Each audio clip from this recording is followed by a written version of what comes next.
नमस्ते दोस्तों, स्वागत है अंतरिक्ष की उस अनंत गहराई में जहां हर सितारा हमें अपनी ओर बुलाता है। आज हम एक ऐसी दुनिया की खोज में निकल रहे हैं जो हमसे सिर्फ 4.24 प्रकाश वर्ष दूर है। Proxima Centauri b. ये हमारा सबसे नजदीकी पड़ोसी एक्सोप्लैनेट है। क्या ये ग्रह हमारी पृथ्वी का जुड़वा हो सकता है? क्या वहां नीले समुद्र बहते हैं, हवाएं गुनगुनाती हैं, या शायद जीवन की सांसें छिपी हैं? या फिर ये एक ठंडी बंजर चट्टान है जो हमें अपने अकेलेपन का एहसास दिलाती है। अगले 40 मिनट्स में हम इस ग्रह की हर परत को खोलेंगे, इसकी खोज, इसके रहस्य, यहां तक कि इसके भविष्य तक। तो तैयार हो जाइए, क्योंकि ये सफर सवालों, आश्चर्यों और अनसुलझे सपनों से भरा है। प्रॉक्सिमा सेंटोरी बी की खोज 2016 में हुई थी, जब यूरोपियन साउदर्न ऑब्जर्वेटरी ESO के वैज्ञानिकों ने इसके तारे की गति में छोटे छोटे बदलाव देखे। इसे रेडियल वेलोसिटी तकनीक कहते हैं। जब कोई ग्रह अपने तारे के चारों ओर चक्कर लगाता है तो उसका गुरुत्वाकर्षण तारे को हल्का सा हिलाता है। उन हलचलों से पता चला कि वहां कुछ है, और वो कुछ था प्रॉक्सिमा सेंटोरी बी, हमारे सबसे करीबी तारे का ग्रह, जो सिर्फ 4.24 प्रकाश वर्ष दूर है। यानी अगर हम प्रकाश की रफ्तार से चलें तो वहां पहुंचने में 4.5 साल लगेंगे, लेकिन हमारी सबसे तेज अंतरिक्ष यान से लाखों साल। इस ग्रह का द्रव्यमान पृथ्वी से 1.17 गुना है, जिससे लगता है कि ये शायद एक चट्टानी ग्रह है, जैसे पृथ्वी या मंगल। लेकिन इसका आकार और बनावट अभी रहस्य है। क्या ये सचमुच पत्थरों और धातुओं से बना है, या इसकी सतह कुछ और छुपाए हुए है? वैज्ञानिक मानते हैं कि ये अपने तारे के इतने करीब होने की वजह से टाइडली लॉक्ड हो सकता है। मतलब इसका एक हिस्सा हमेशा अपने तारे की ओर होता है, वहां शायद चिलचिलाती गर्मी, और दूसरा हिस्सा हमेशा अंधेरे में, जहां ठंड जानलेवा हो सकती है। बीच में एक पतली पट्टी हो सकती है, एक ट्वाइलाइट जोन, जहां तापमान जीवन के लिए सही हो। अब बात करते हैं इसके हैबिटेबल जोन की। प्रॉक्सिमा सेंटोरी एक लाल बौना तारा है जो सूरज से कहीं ठंडा है, इसलिए इसका हैबिटेबल जोन बहुत करीब है, 7.5 मिलियन किलोमीटर। लेकिन लाल बौने तारे शांत नहीं होते। ये अक्सर सोलर फ्लेयर्स छोड़ते हैं, ऊर्जा और रेडिएशन के जबरदस्त विस्फोट। अगर प्रॉक्सिमा सेंटोरी बी पर वायुमंडल है तो ये फ्लेयर्स उसे छील सकते हैं, जैसे प्याज की परतें हटाना। बिना वायुमंडल के पानी और जीवन की उम्मीद कम हो जाती है। लेकिन अगर इसका चुंबकीय क्षेत्र मजबूत है, जैसे पृथ्वी का, तो शायद ये खुद को बचा सकता है। फिर भी कुछ वैज्ञानिक आशावादी हैं। अगर इस ग्रह पर ज्वालामुखी है तो वो कार्बन डाइऑक्साइड जैसी गैसें छोड़ सकते हैं, जो वायुमंडल को मोटा कर सकती है। या शायद इसकी सतह पर बर्फीले महासागर हैं, जो सूरज की कमजोर रोशनी में भी पिघल सकते हैं। जीवन यहां शायद हमारी समझ से अलग हो। कोई पेड़ पौधे नहीं, बल्कि सूक्ष्म जीव जो अंधेरे और रेडिएशन में भी जी सके। प्रॉक्सिमा सेंटोरी बी को देखना मुश्किल है। ये अपने तारे से इतना करीब है कि उसकी रोशनी में डूब जाता है।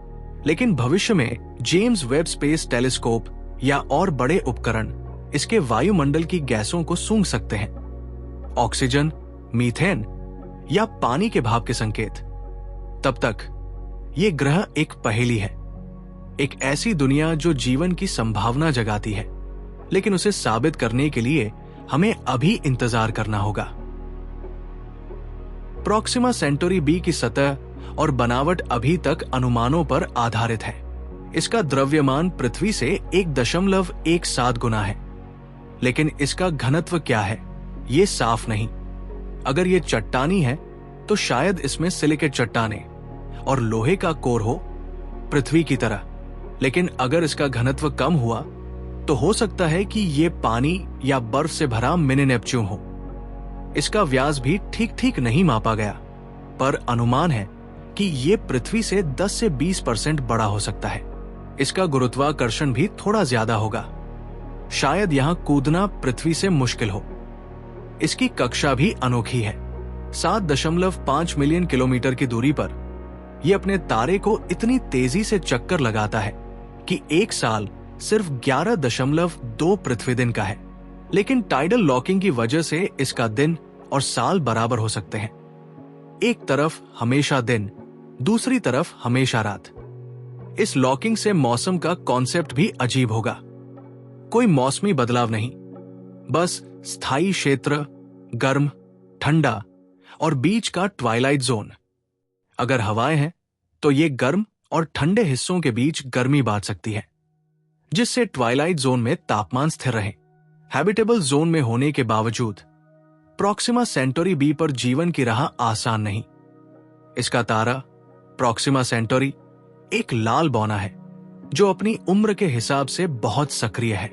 ये सोलर फ्लेयर्स और रेडिएशन छोड़ता है, हमारे सूरज से सैकड़ों गुना ज्यादा। अगर ग्रह का वायुमंडल पतला है तो ये विकिरण सतह को बंजर बना सकता है, लेकिन अगर वायुमंडल मोटा है, शायद नाइट्रोजन, कार्बन डाइऑक्साइड या पानी के भाप से भरा, तो ये सुरक्षा कवच बन सकता है। पानी की मौजूदगी भी एक बड़ा सवाल है। अगर ग्रह पर तरल पानी है तो वो ट्वाइलाइट जोन में झीलों या छोटे महासागरों के रूप में हो सकता है। लेकिन लाल बौने तारे की कमजोर रोशनी, जो ज्यादातर इंफ्रारेड होती है, पौधों के लिए फोटोसिंथेसिस को मुश्किल बना सकती है। फिर भी जीवन अनुकूलन कर सकता है। पृथ्वी पर गहरे समुद्र में जीव है जो सूरज की रोशनी के बिना रसायनों से ऊर्जा बनाते हैं। प्रॉक्सिमा सेंटोरी बी पर भी ऐसे सूक्ष्म जीव हो सकते हैं जो ज्वालामुखी गड्ढों या बर्फ के नीचे फलें फूले। इस ग्रह को समझने की सबसे बड़ी चुनौती है इसकी दूरी और तारे की चमक। प्रॉक्सिमा सेंटोरी की रोशनी ग्रह को डायरेक्ट इमेजिंग के लिए मुश्किल बनाती है। अभी हम सिर्फ इसके तारे की गति से इसके होने का सबूत पाते हैं, लेकिन जेम्स वेब स्पेस टेलीस्कोप, जो 2021 में लॉन्च हुआ, और भविष्य के एक्सट्रीमली लार्ज जैसे उपकरण इसके वायुमंडल का विश्लेषण कर सकते हैं। वो स्पेक्ट्रोस्कोपी से गैसों के निशान ढूंढेंगे, ऑक्सीजन या मीथेन जैसे संकेत जो जीवन की ओर इशारा कर सकते हैं। अगर हम इसे देख भी ले तो वहां पहुंचना दूसरी बात है। 4.24 प्रकाश वर्ष दूर हमारी मौजूदा तकनीक जैसे न्यू होराइजन्स यान, जो 50,000 किलोमीटर प्रति घंटा की रफ्तार से चलता है, से वहां पहुंचने में 80,000 साल लगेंगे। लेकिन ब्रेक थ्रू स्टारशॉट जैसी परियोजनाएं उम्मीद जगाती है। ये छोटे प्रकाश से चलने वाले यान हैं जो 20% प्रकाश गति से जा सकते हैं, यानी 20 से 25 साल में प्रॉक्सिमा सेंटोरी। फिर भी ये सिर्फ तस्वीरें भेजेंगे, इंसान नहीं। मानवता के लिए इसका मतलब प्रॉक्सिमा सेंटोरी भी सिर्फ एक ग्रह नहीं बल्कि एक सपना है। यह बताता है कि ब्रह्मांड में पृथ्वी जैसी दूसरी जगह हो सकती है। अगर यहां जीवन मिला तो यह साबित होगा कि हम अकेले नहीं, और अगर यह बंजर निकला तो भी ये हमें अपनी पृथ्वी की कीमत समझाएगा।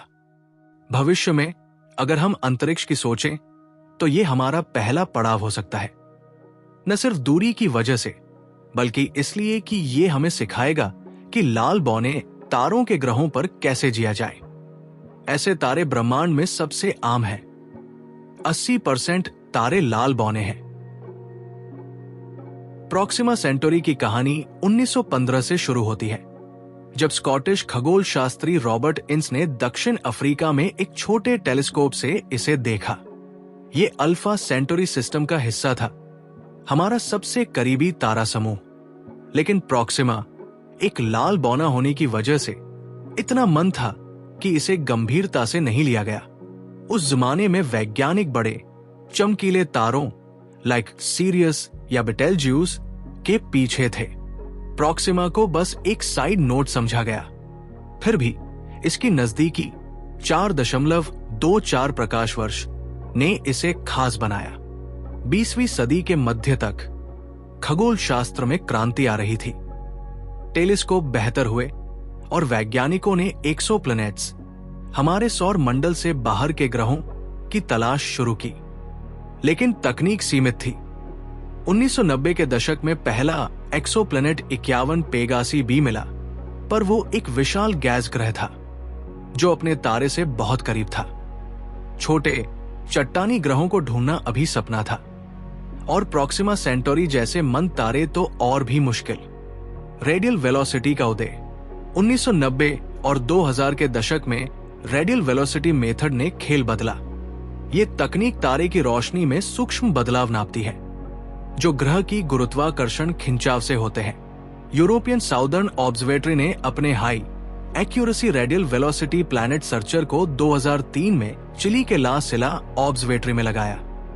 हाब्स इतना संवेदनशील था कि ये तारे की गति को 1 मीटर सेकंड तक की सटीकता से माप सकता था, यानी पैदल चलने की रफ्तार जितना बदलाव। प्रॉक्सिमा सेंटोरी पर नजर 2000 के दशक में पड़ी। वैज्ञानिकों को शक था कि इसके चारों ओर ग्रह हो सकते हैं, क्योंकि लाल बौने तारों के आसपास ग्रह आम है, लेकिन इसकी मंद रोशनी और सोलर फ्लेयर्स डेटा को गड़बड़ा देते थे। कई साल तक डेटा इकट्ठा हुआ, पर कुछ ठोस नहीं मिला। 2013 में ESO ने पेल रेड डॉट नाम का एक खास अभियान शुरू किया, प्रॉक्सिमा जैसे लाल बौनों पर फोकस करने के लिए। यह नाम पेल ब्लू डॉट से प्रेरित था, जो पृथ्वी के लिए कार्ल सैगन का मशहूर वाक्य था। जनवरी 2016 में हार्प्स ने प्रॉक्सिमा सेंटोरी की रोशनी में एक पैटर्न देखा। हर 11.2 दिन में हल्का सा कंपन।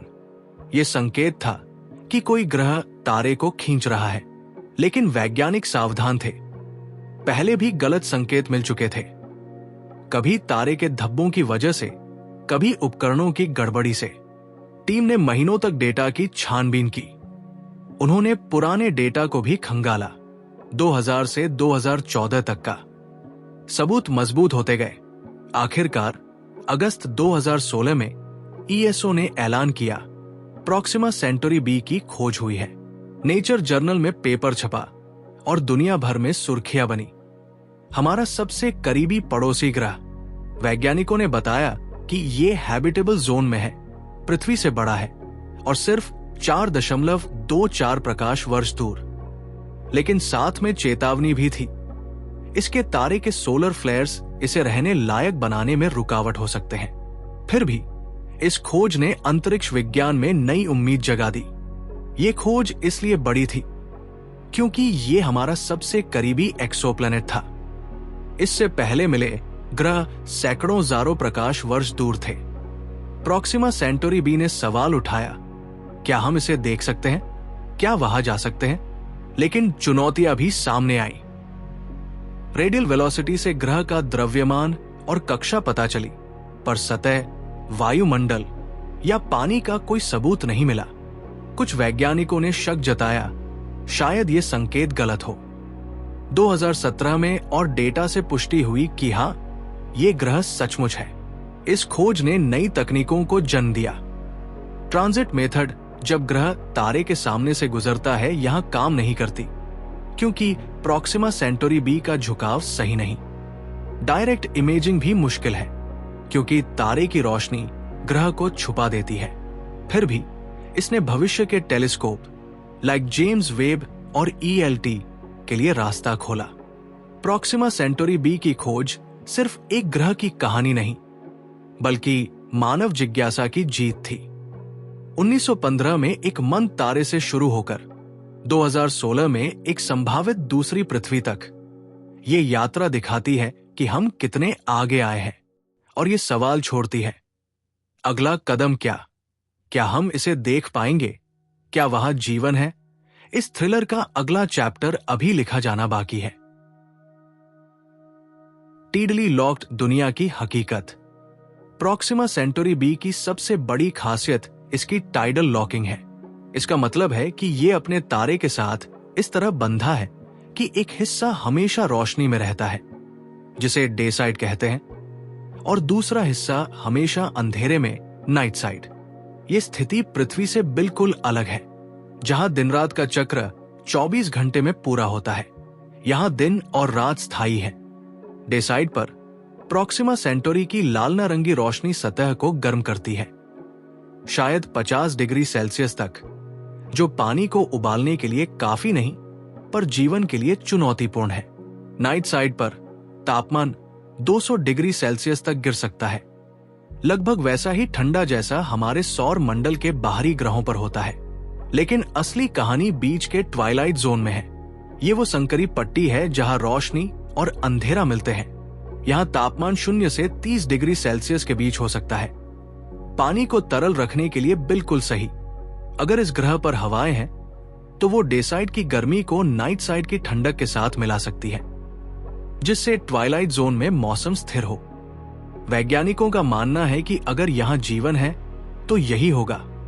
शायद छोटी झीलों, नदियों या दलदली इलाकों में। सौर फ्लेयर्स, जीवन का दुश्मन या दोस्त।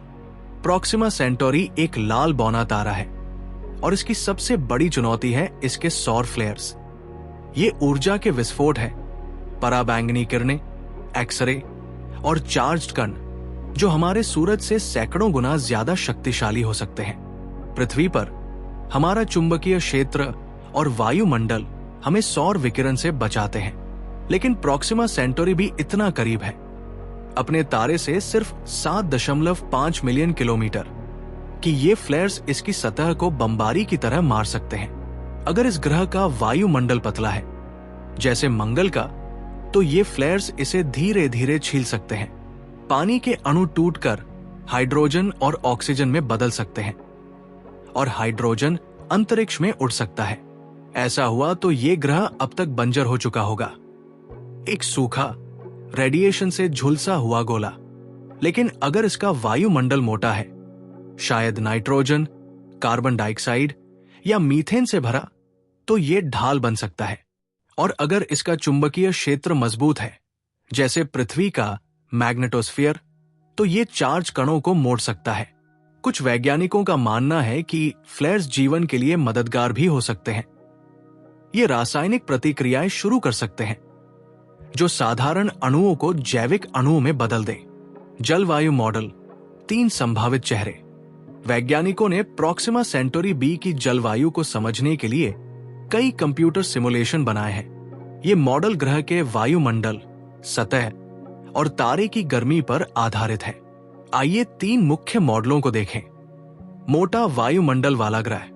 अगर यहां पृथ्वी जैसा मोटा वायुमंडल है, नाइट्रोजन, ऑक्सीजन और कार्बन डाइऑक्साइड से भरा, तो गर्मी पूरे ग्रह में फैल सकती है।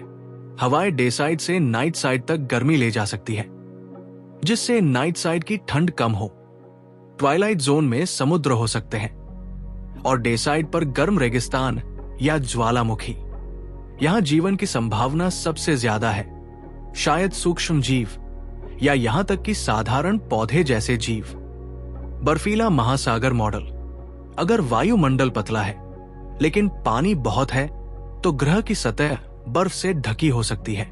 नाइट साइड पर मोटी बर्फ होगी जो 200 डिग्री में जमी रहे, लेकिन डे साइड और ट्वाइलाइट जोन में बर्फ के नीचे तरल पानी हो सकता है, जैसे पृथ्वी के आर्कटिक महासागर या यूरोपा बृहस्पति का चंद्रमा। ज्वालामुखी या भूतापीय गर्मी इस पानी को पिघला सकती है।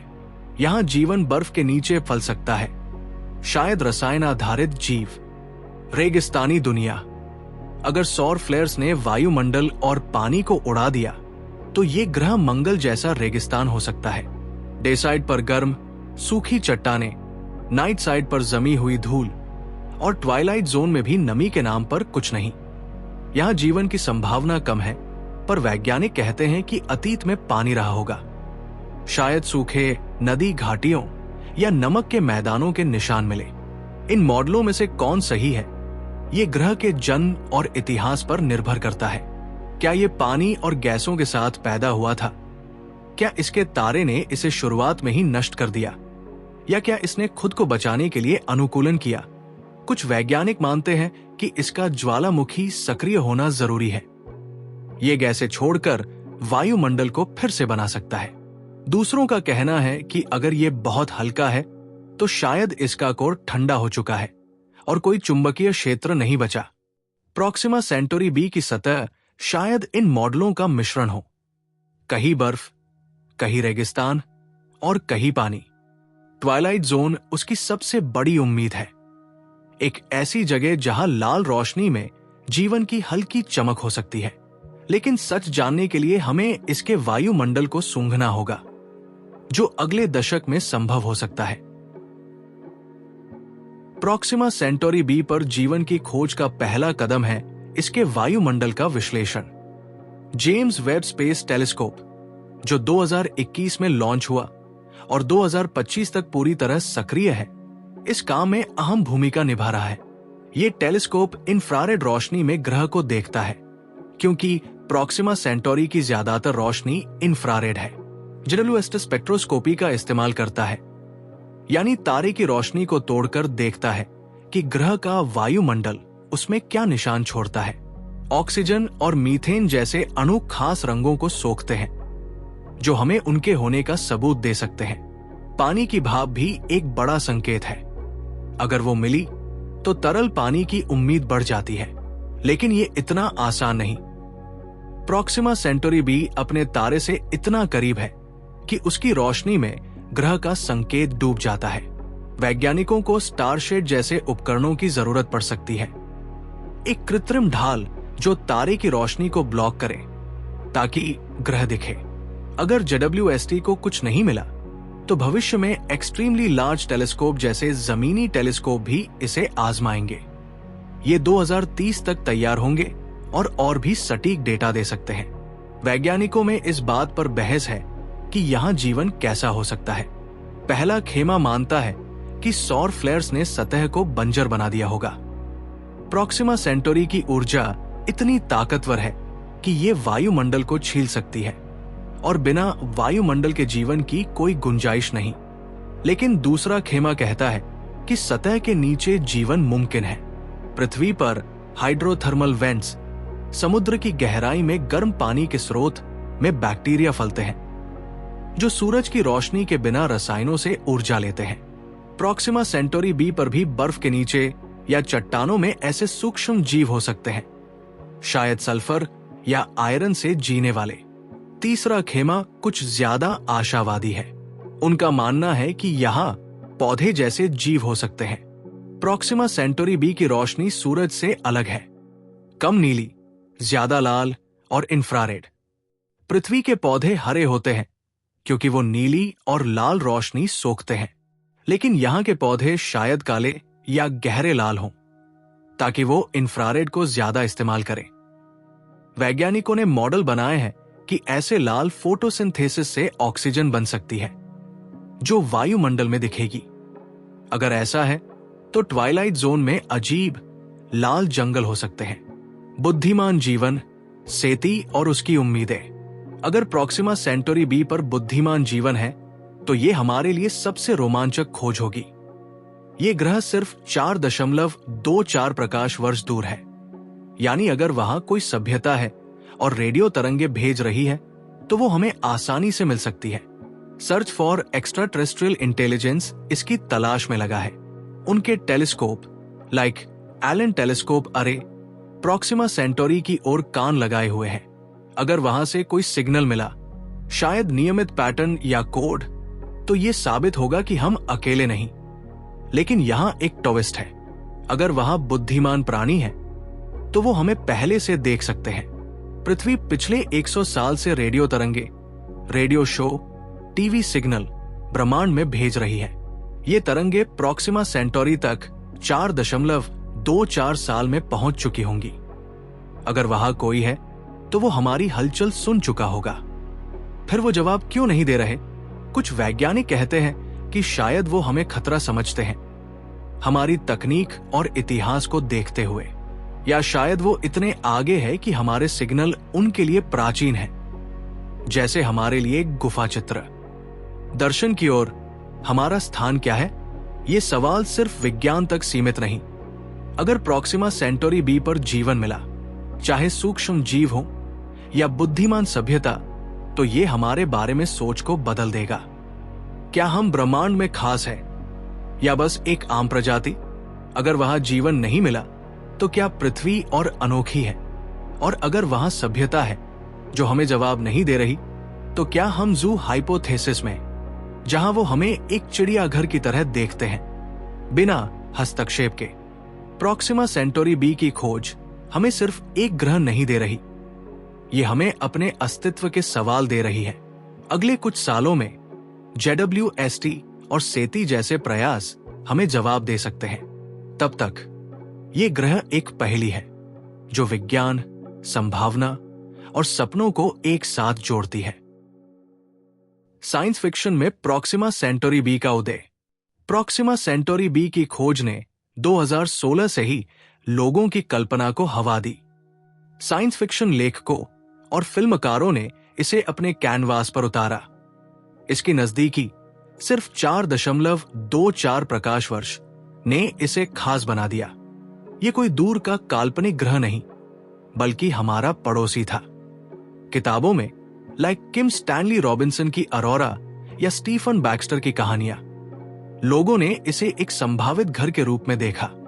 फिल्मों में जैसे एड एस्ट्रा या इंटरस्टेलर से प्रेरित काल्पनिक कहानियां, इसे कभी स्वर्ग कभी नरक दिखाया गया।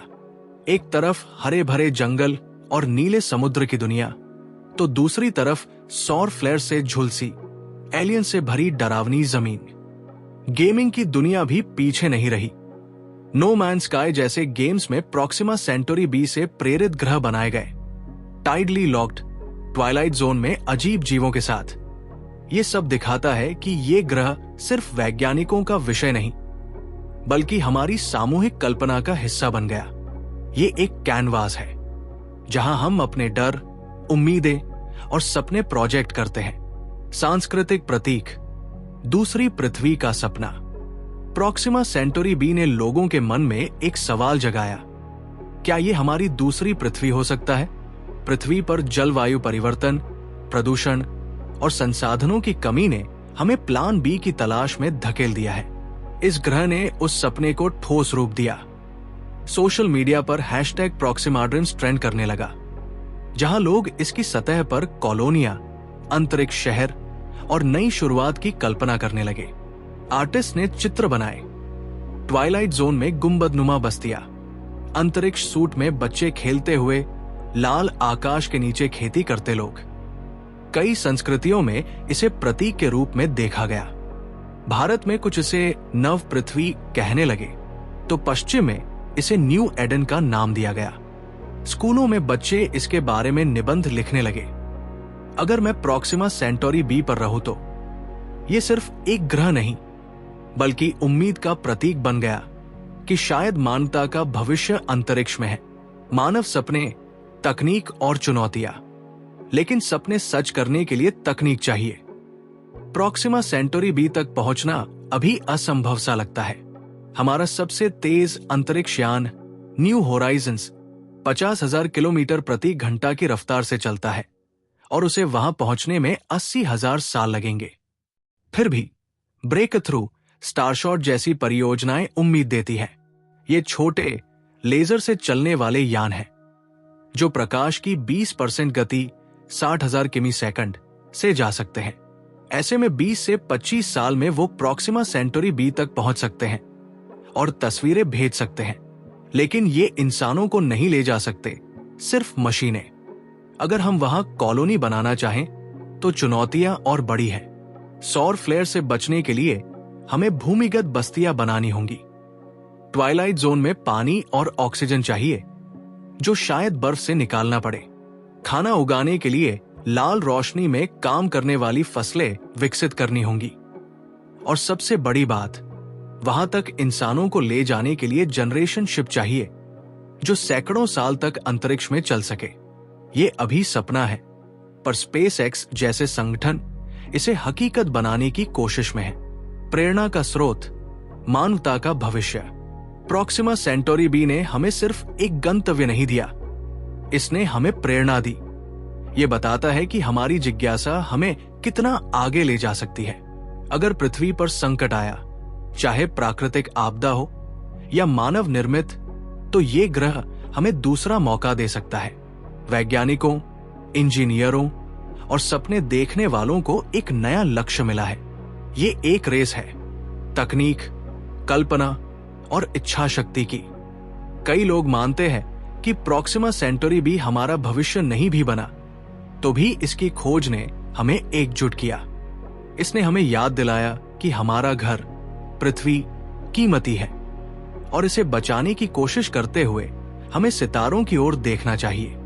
ये ग्रह एक दर्पण है जो हमें हमारा अतीत, वर्तमान और संभावित भविष्य दिखाता है। आज की सीमाएं और भविष्य की उम्मीद। प्रॉक्सिमा सेंटोरी बी सिर्फ 4.24 प्रकाश वर्ष दूर है। ब्रह्मांड के पैमाने पर यह हमारे बैकयार्ड जैसा है, लेकिन हमारी मौजूदा तकनीक इसे दूर का सपना बनाती है। आज का सबसे तेज अंतरिक्ष यान नासा का एक्स लगभग 144 किलोमीटर प्रति घंटा 3.3 किमी सेकंड की रफ्तार से चलता है। इस गति से प्रॉक्सिमा सेंटोरी बी तक पहुंचने में करीब 76,000 साल लगेंगे। न्यू होराइजन्स जो प्लूटो तक गया 50,000 किलोमीटर प्रति घंटा की रफ्तार से चलता है, फिर भी उसे 20,000 साल से ज्यादा लगेंगे। साफ है, हमें कुछ क्रांतिकारी चाहिए, लेकिन वैज्ञानिक हार नहीं मानते।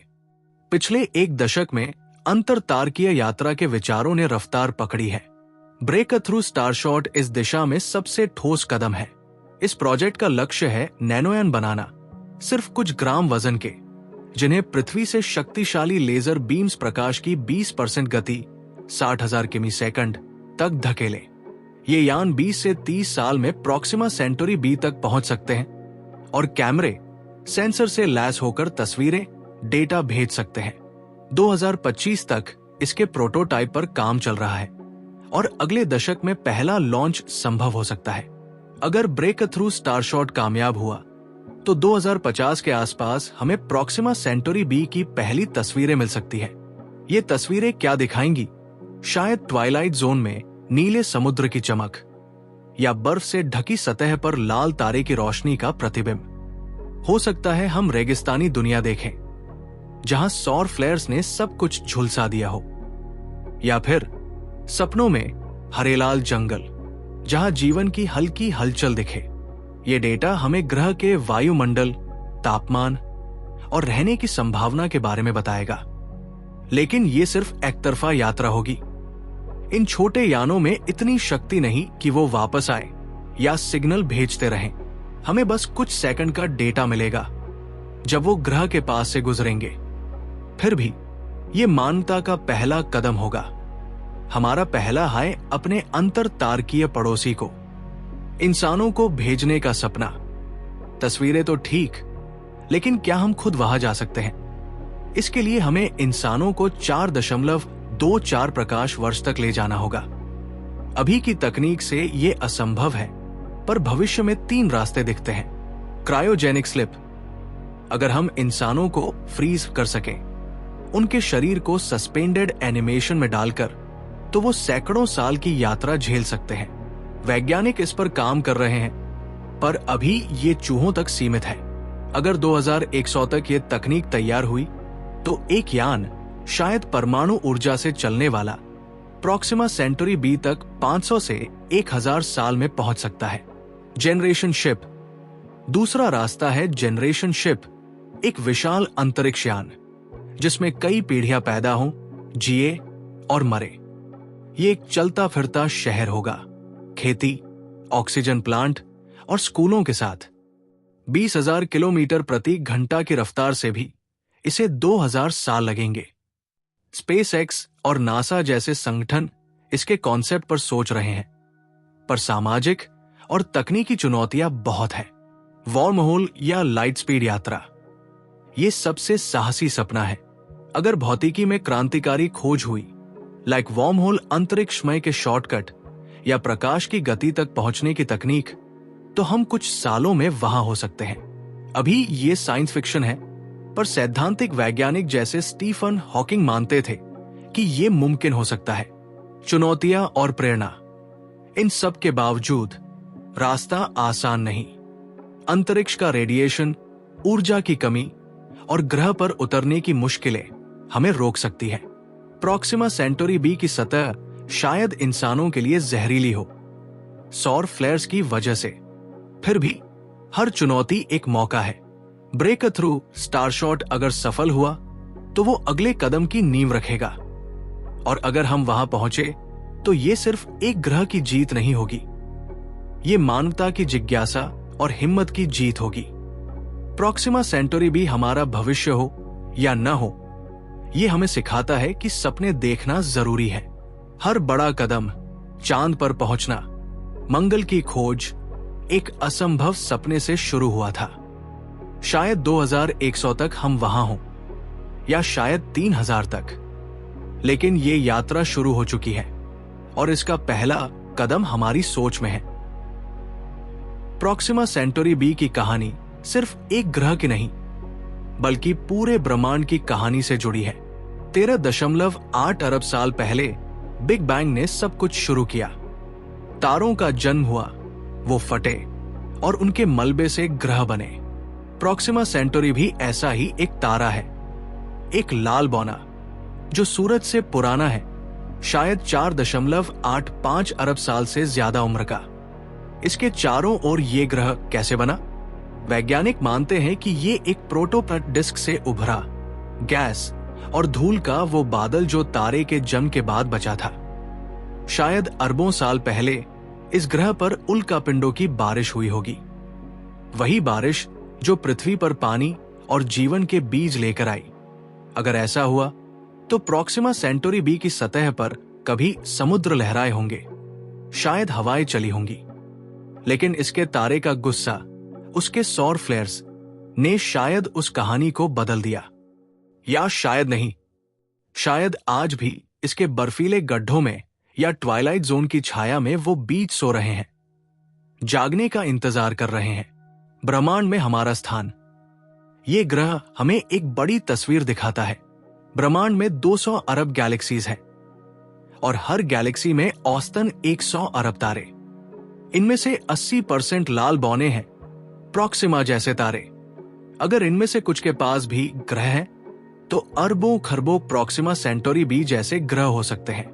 क्या उनमें से कुछ पर जीवन है? क्या उनमें से कुछ पर सभ्यताएं फली फूली और खत्म हो गई? या क्या हमारा पड़ोसी ग्रह हमें बताएगा कि जीवन कितना दुर्लभ है? फर्मी पैराडॉक्स कहता है, अगर ब्रह्मांड इतना बड़ा है तो बुद्धिमान जीवन कहाँ है? प्रॉक्सिमा सेंटोरी भी शायद इसका जवाब दे। अगर वहां सूक्ष्म जीव मिले तो यह साबित होगा कि जीवन आम है। अगर वहां सभ्यता के निशान मिले, शायद रेडियो सिग्नल या पुराने ढांचे, तो ये हमारे अकेलेपन को चुनौती देगा। और अगर ये बंजर निकला तो शायद हमारी पृथ्वी और भी अनमोल है। मानवता की भूमिका। लेकिन प्रॉक्सिमा सेंटोरी भी सिर्फ जवाब नहीं मांगता, ये हमसे सवाल भी करता है। हमारी भूमिका क्या है? क्या हम सिर्फ देखने वाले हैं जो दूर से सितारों को निहारते हैं, या क्या हम बनाने वाले हैं जो नई दुनियाएं बसाएंगे? अगर हम वहां पहुंचे, चाहे 100 साल बाद या 1000 साल बाद, तो हम क्या ले जाएंगे? अपनी उम्मीदें, अपनी गलतियां या अपनी कहानियां? और अगर वहां पहले से जीवन है, तो क्या हम उनके मेहमान होंगे या घुसपैठिए? 2025 में जब हम इसके रहस्यों को और करीब से देख रहे हैं, ये साफ है कि प्रॉक्सिमा सेंटोरी भी हमारा इम्तिहान है। ये हमें हमारे अतीत से जोड़ता है, उस ब्रह्मांड से जिसने हमें बनाया। ये हमें हमारे भविष्य की ओर धकेलता है, उस अनंत की ओर जो हम बनाना चाहते हैं। ये एक कहानी है जो अरबों साल पहले शुरू हुई और जिसका अगला पन्ना हम लिखेंगे। दोस्तों, प्रॉक्सिमा सेंटोरी भी कोई साधारण ग्रह नहीं है। ये एक दूर की चमक है जो हमारे दिलों में सवाल जगाती है। ये हमारी उम्मीदों का प्रतीक है, एक नई शुरुआत की संभावना। ये हमारा डर है कि शायद हम अकेले हों, या शायद वो दुनिया हमारे लिए तैयार ना हो। और सबसे बढ़कर ये हमारी जिज्ञासा है, वही जिज्ञासा जिसने हमें गुफाओं से अंतरिक्ष तक पहुंचाया। 2025 में जब हम इसके रहस्यों को करीब से देख रहे हैं, जेम्स वेब की नजरों से, ब्रेक थ्रू स्टारशॉट के सपनों से, एक बात साफ है, हमारी खोज की भूख कभी खत्म नहीं होगी। ये ग्रह हमें आईना दिखाता है। क्या हम इसे अपना दूसरा घर बनाएंगे, एक नई दुनिया जहां हमारी कहानी फिर से शुरू हो, या ये हमें अपनी पृथ्वी की कीमत समझाएगा, इस नीले ग्रह की जो हमारा एकमात्र आशियाना है? जवाब आप पर है। आप क्या सोचते हैं? क्या हम सितारों तक पहुंचने के लिए बने हैं या पहले अपने घर को बचाने के लिए? कमेंट में अपनी राय जरूर बताएं। अगर आपको ये यात्रा पसंद आई तो वीडियो को लाइक करें, अपने दोस्तों के साथ शेयर करें और सब्सक्राइब करना न भूलें। हम फिर मिलेंगे एक नए अंतरिक्ष रहस्य के साथ, एक नई कहानी के साथ। तब तक सितारों को देखते रहें, सवाल पूछते रहें, क्योंकि हर सवाल हमें जवाब के करीब ले जाता है। नमस्ते।